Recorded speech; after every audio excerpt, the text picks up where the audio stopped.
Olá, seja bem-vindo a mais um curso teológico ministerial CTM da Primeira Igreja Batista em Araras.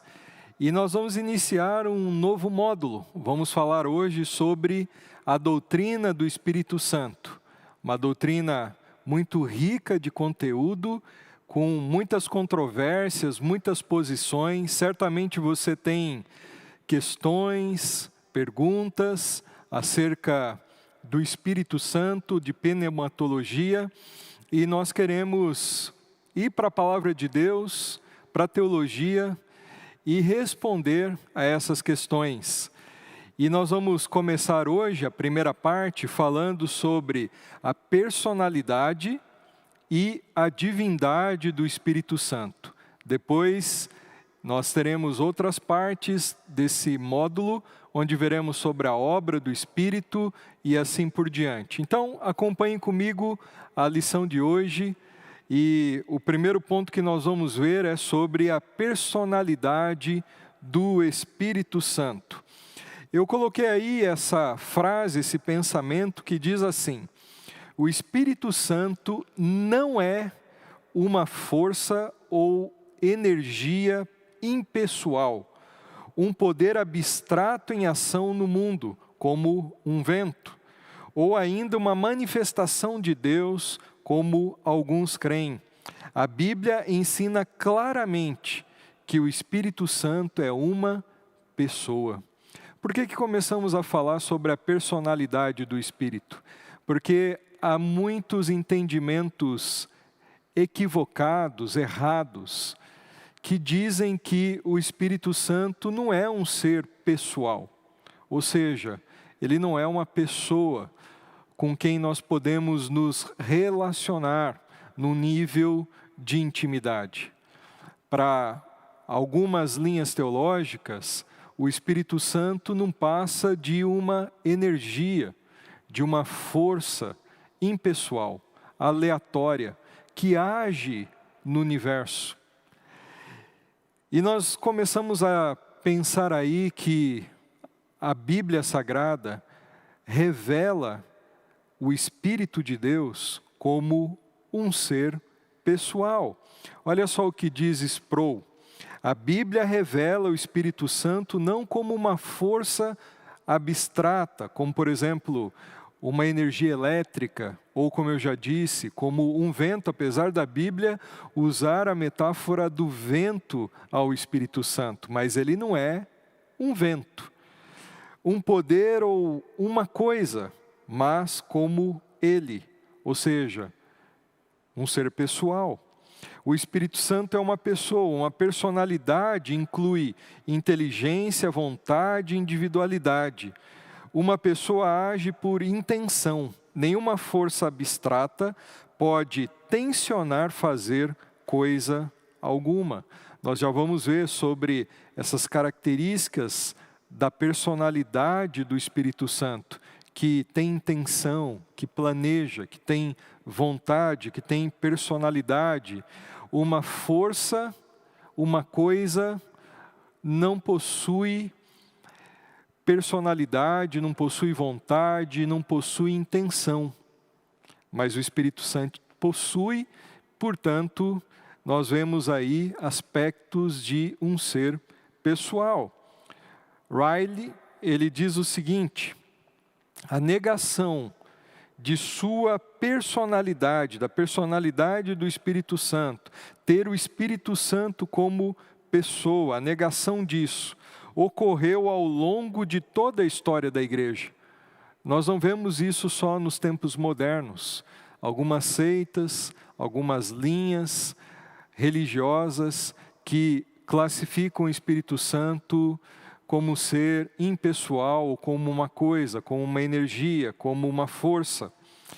Primeiro foram os monarquianos ou monarquistas, que por exemplo, eles criam no modalismo, que era uma fé, um conceito no Espírito Santo como um modo de Deus se manifestar. Deus como uma só pessoa e que se manifesta no Antigo Testamento como Pai, depois como Filho e depois como o Espírito Santo. Mas nós não vemos isso na Escritura. Nós vemos o Espírito como uma terceira pessoa da Trindade, não apenas como uma manifestação de Deus. Depois vieram os arianos, que depois, numa das aulas, dos módulos, nós vamos falar um pouco sobre o que cada um desses grupos criam, os socinianos, e hoje em dia os unitarianos, que acreditam a mesma coisa dos monarquianos. Deus como uma só pessoa, e ele se manifesta de modos diferentes. No Antigo como Pai, depois como Filho e agora como o Espírito Santo. Os liberais que não creem no Espírito Santo e alguns teólogos neo-ortodoxos, mas existem muitas evidências na Bíblia que provam que ele, o Espírito Santo, é uma pessoa, apesar de tantas tentativas de negar o Espírito Santo como ser pessoal. Vamos ver aí alguns pontos para argumentarmos a favor da personalidade ou da pessoalidade do Espírito Santo. Em primeiro lugar, nós vamos ver que o Espírito Santo possui características de uma pessoa. Ele possui personalidade. Então nós temos aí personalidade. Essa personalidade ela é composta por 3 itens. Para se formar um ser pessoal, uma personalidade, uma pessoalidade, você precisa desses 3 itens: emoção, intelecto ou inteligência e volição ou vontade. São 3 aspectos que constituem uma personalidade, uma pessoa. Não é necessariamente o ter um corpo, mas ter esses 3 aspectos: vontade, emoção, intelecto. E nós percebemos que o Espírito Santo possui esses 3 aspectos de personalidade. Ele é um ser inteligente, ele tem intelecto. 1 Coríntios 2, a partir do versículo 10, diz assim a palavra de Deus, você pode acompanhar aí comigo a leitura. Mas Deus o revelou a nós por meio do Espírito. O Espírito sonda todas as coisas, até mesmo as coisas mais profundas de Deus. Pois quem conhece os pensamentos do homem, a não ser o espírito do homem que nele está? Da mesma forma, ninguém conhece os pensamentos de Deus, a não ser o Espírito de Deus. Perceberam como Paulo usa para o Espírito Santo o verbo conhecer? Ele conhece. Conhecimento pressupõe intelecto, inteligência. Você não pode conhecer algo se você não for um ser inteligente. Então o Espírito Santo, ele tem esse aspecto, uma inteligência, e uma inteligência como Deus, depois nós vamos ver, infinita. O Espírito Santo também possui emoções.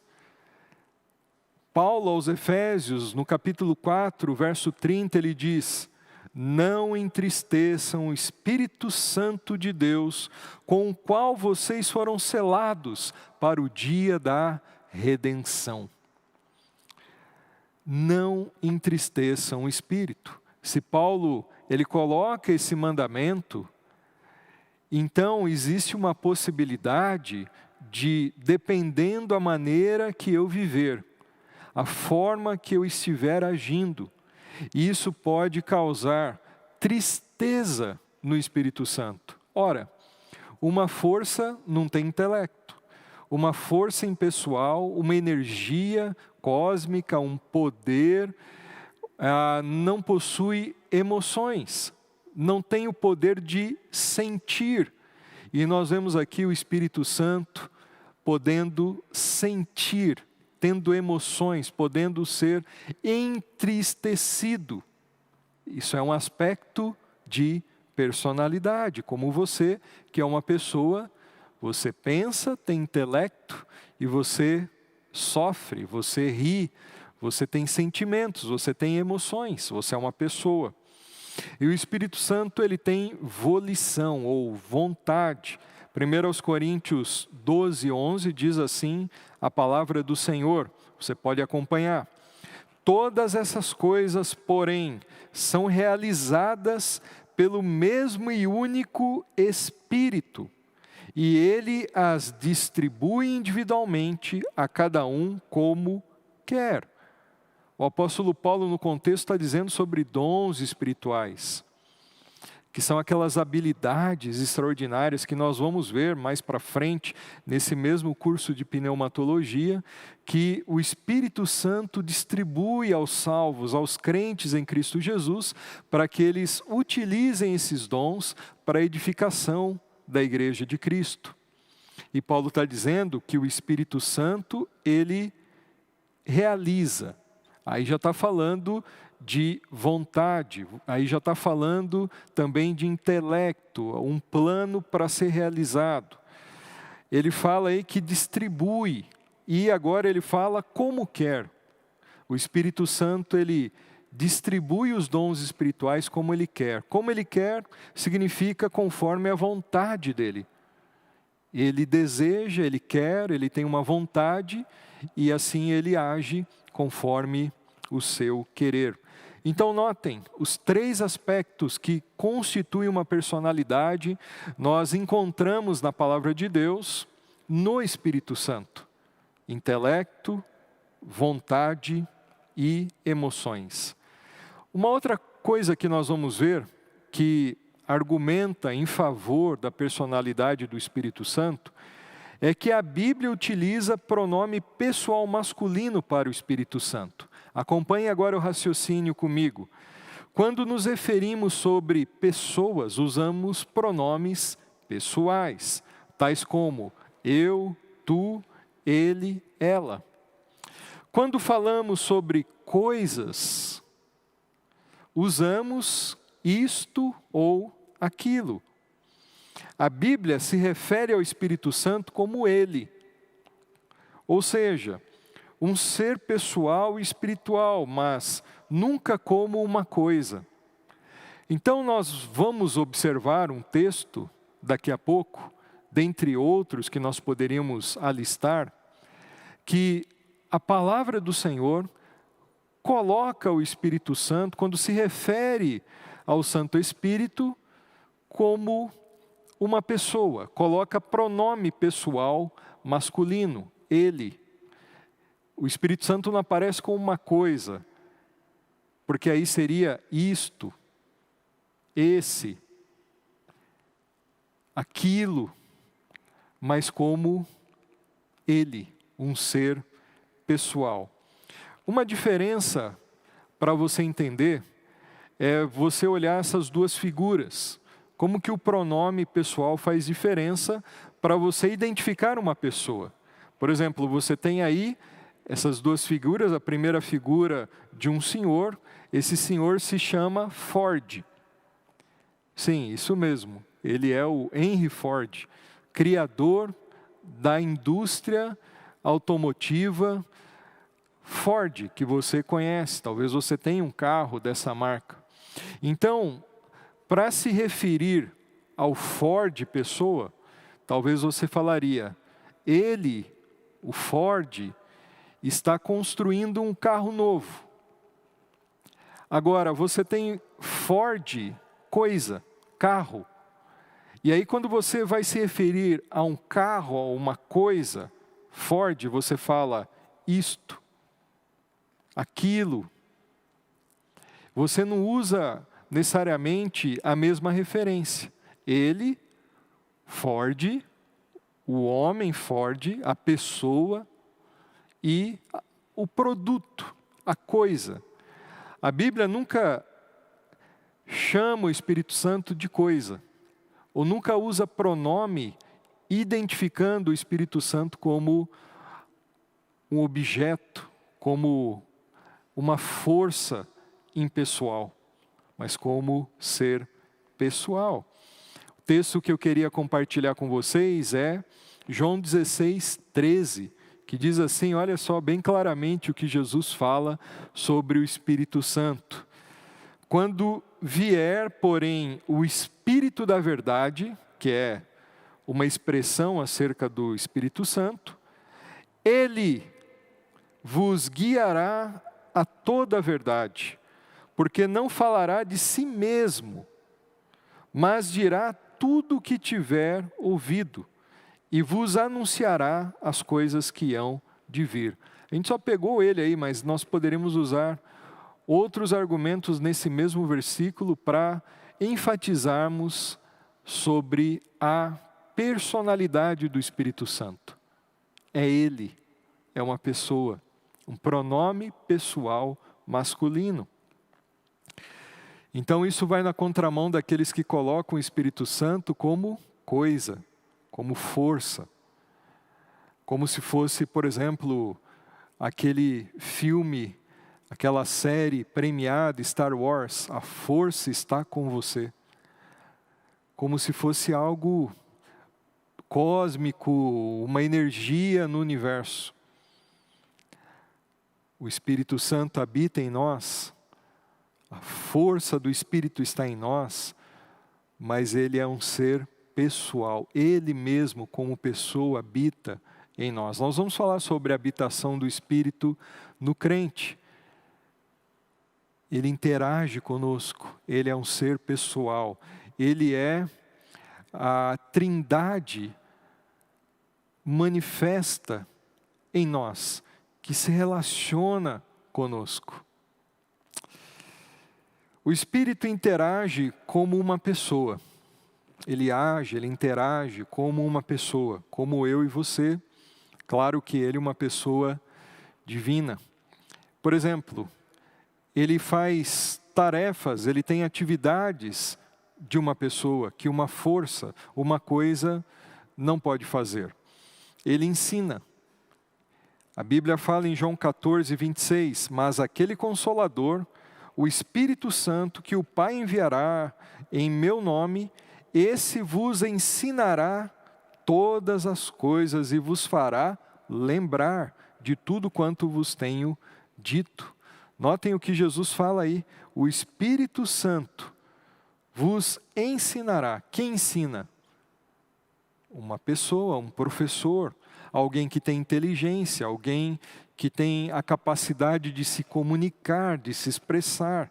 O Espírito Santo ensina, diz Jesus Cristo aí. Ele também consola. João 15, 26, mas quando vier o Consolador, que eu da parte do Pai vos hei de enviar aquele Espírito de verdade, que procede do Pai, ele testificará de mim. Eu quero destacar esse adjetivo, o Consolador, o Paráclito, a palavra no grego aí, aquele que vem, está do seu lado, aquele que te auxilia, aquele que pode te confortar. Uma força, uma energia, não tem essa atribuição. Agora, pessoas podem confortar outras pessoas. Ele guia, João 16, 13, mas quando vier aquele Espírito de verdade, ele vos guiará em toda verdade. Ele vos guiará. Quem guia? É uma pessoa. Aí não é a ideia de como se fosse uma estrela guia, como lá dos magos do Oriente, que viram a estrela e foram até a terra de Jesus. Mas aí é a ideia de uma pessoa, está usando pronome pessoal, ele vos guiará. Então, uma pessoa, que é o Espírito Santo, guiará, ele falará, ele dirá tudo, ele anunciará, são expressões atribuídas para uma pessoa. Ele fala, Atos 13, 2, o texto anterior fala que o Espírito Santo falará. Aqui, olha só, Atos 13, 2, e servindo eles, a igreja aí de Antioquia, ao Senhor e jejuando, Quem falou aí no texto? Falou o Espírito Santo: apartai-me a Barnabé e Saulo para a obra que os tenho chamado. O Espírito Santo falou.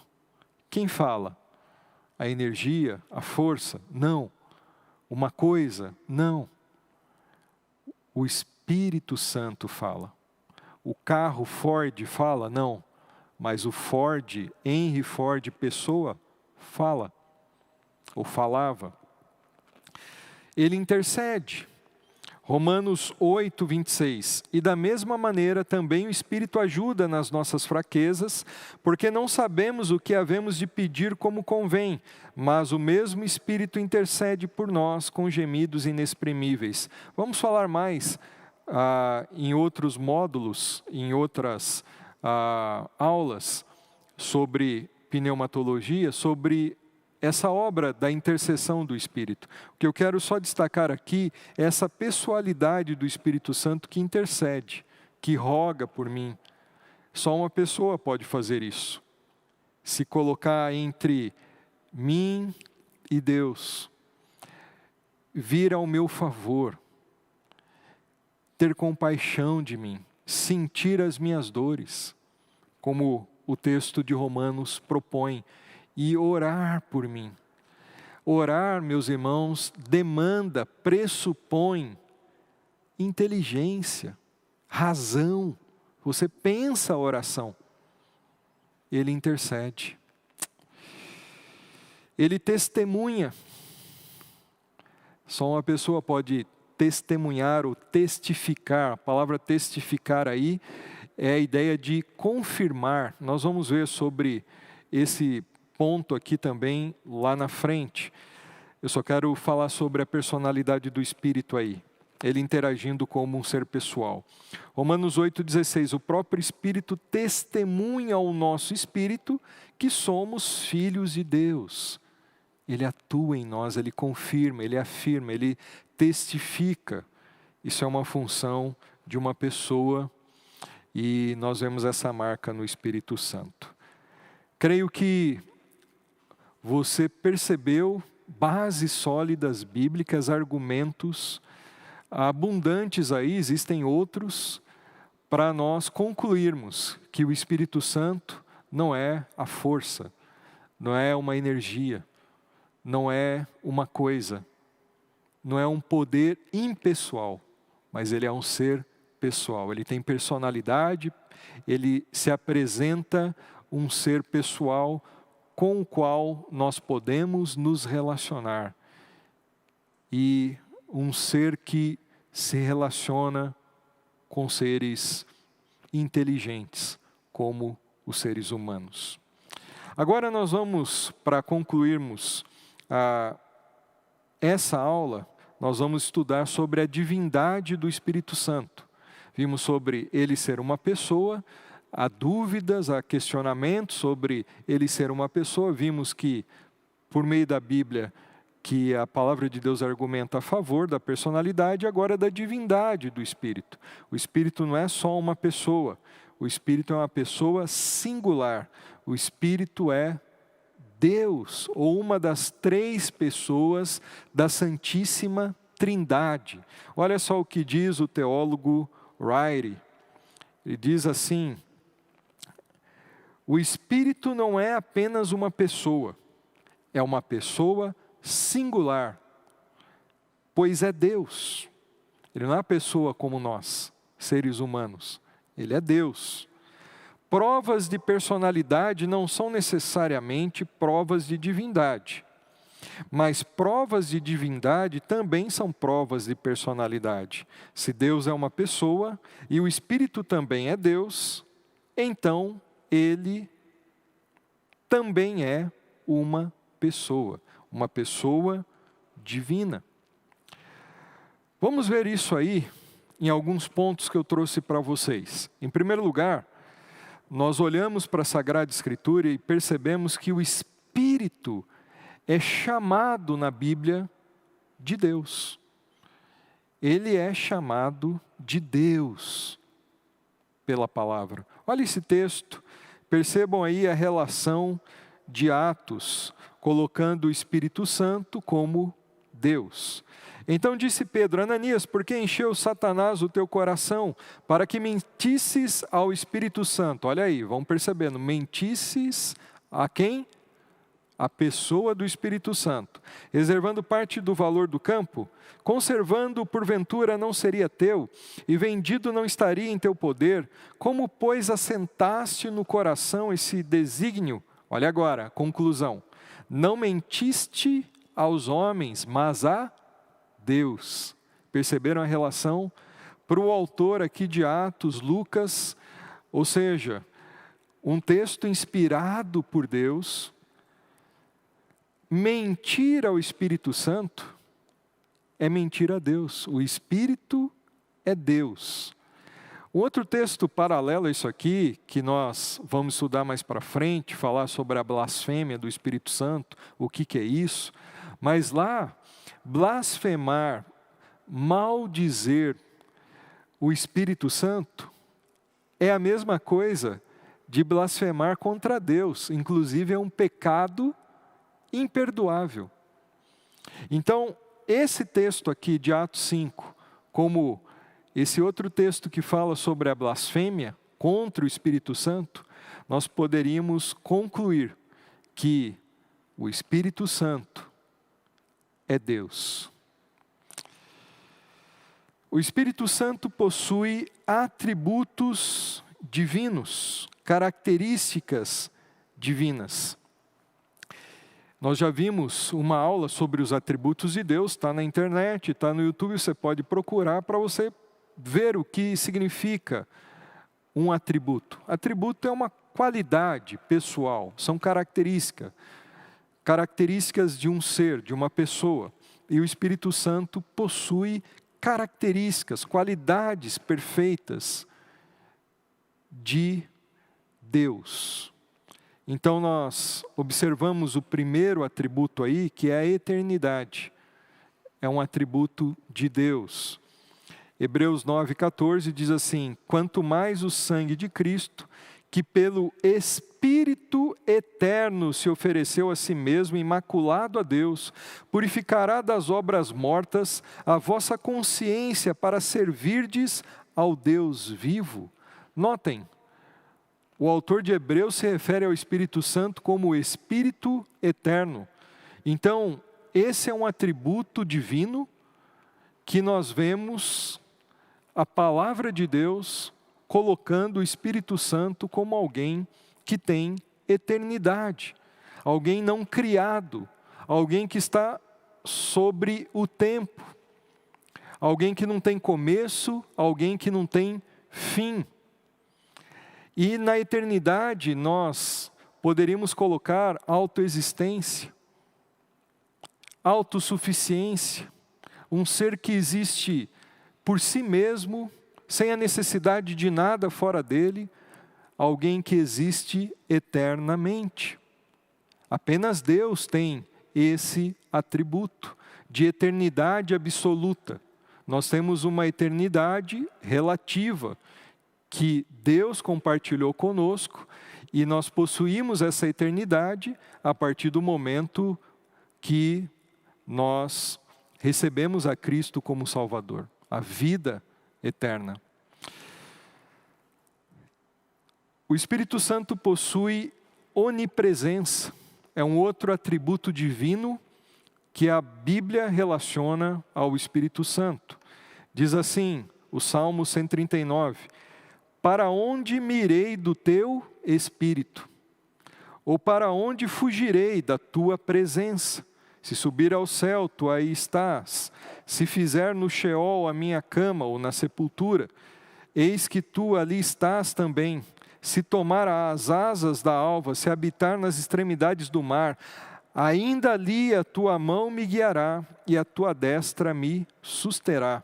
O que é onipresença? Onipresença é estar em todos os lugares ao mesmo tempo. E o Espírito Santo possui esse atributo, essa qualidade de perfeição divina, que é um atributo incomunicável de Deus, que Deus não comunicou a nós. É exclusividade de Deus. E nós vemos o autor do Salmo 139 qualificando o Espírito Santo como aquele que é onipresente. Não dá para fugir da presença do Espírito. Também a Bíblia coloca o Espírito Santo como um ser onipotente. Ele tem o atributo divino também incomunicável da onipotência. Onipotência significa poder infinito, capacidade de fazer todas as coisas conforme a sua vontade. Um Deus que pode fazer o impossível. Um Deus que tem um poder que não possui limites. Lucas 1:35, sobre a anunciação do nascimento de Jesus, o anjo Gabriel diz assim para Maria: o anjo respondeu: o Espírito Santo virá sobre você. Olha a relação agora. E o poder do Altíssimo a cobrirá com a sua sombra. E assim aquele que há de nascer será chamado Santo Filho de Deus. Foi o Espírito Santo que viria, ou que veio sobre Maria. E então, essa vinda do Espírito Santo sobre Maria é aqui relacionado como a sombra do Altíssimo, que cobriria ela. E faria o quê? Algo impossível aos seres humanos, um milagre. E quem tem essa capacidade de realizar milagres, algo sobrenatural, fora das leis naturais, fora da física? Apenas Deus. Aqui nós vemos o indício de onipotência do Espírito Santo. Um outro atributo é o da onisciência. Onisciência significa conhecer todas as coisas ao mesmo tempo, e não é um conhecimento superficial, mas é um conhecimento exaustivo, profundo. E o Espírito Santo, ele é apresentado na Sagrada Escritura por Paulo em 1 Coríntios 2, 10-11, como um ser pessoal com onipotência. Mas Deus o revelou a nós por meio do Espírito. O Espírito sonda todas as coisas, até mesmo as coisas mais profundas de Deus. Pois quem conhece os pensamentos do homem, a não ser o Espírito do homem que está nele? Da mesma forma, ninguém conhece os pensamentos de Deus, a não ser o Espírito de Deus. Nós vemos aqui uma colocação do apóstolo Paulo, pressupondo onisciência. Conhecer os pensamentos mais profundos de Deus. Conhecer o interior da divindade. O Espírito Santo é que conhece. Aqui é uma indicação de onisciência. Então ele é onisciente. Vimos então o Espírito Santo possuindo atributos divinos. Estamos enfatizando, argumentando que o Espírito Santo é apresentado na palavra de Deus como pessoa divina, Deus pessoal. Um outro argumento é que o Espírito Santo está associado na Bíblia com o Pai e o Espírito, fazendo parte ali da Santíssima Trindade. Nós vemos isso claramente em Mateus, no grande Ide de Jesus, ou na grande comissão, e na bênção apostólica, lá em 2 Coríntios. Notem aí: portanto, vão e façam discípulos de todas as nações, batizando-os em nome do Pai, e do Filho e do Espírito Santo.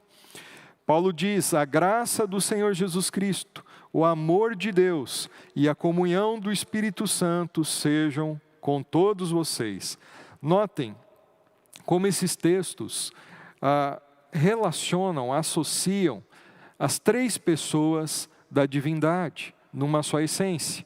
O Espírito Santo está associado ao Pai e ao Filho.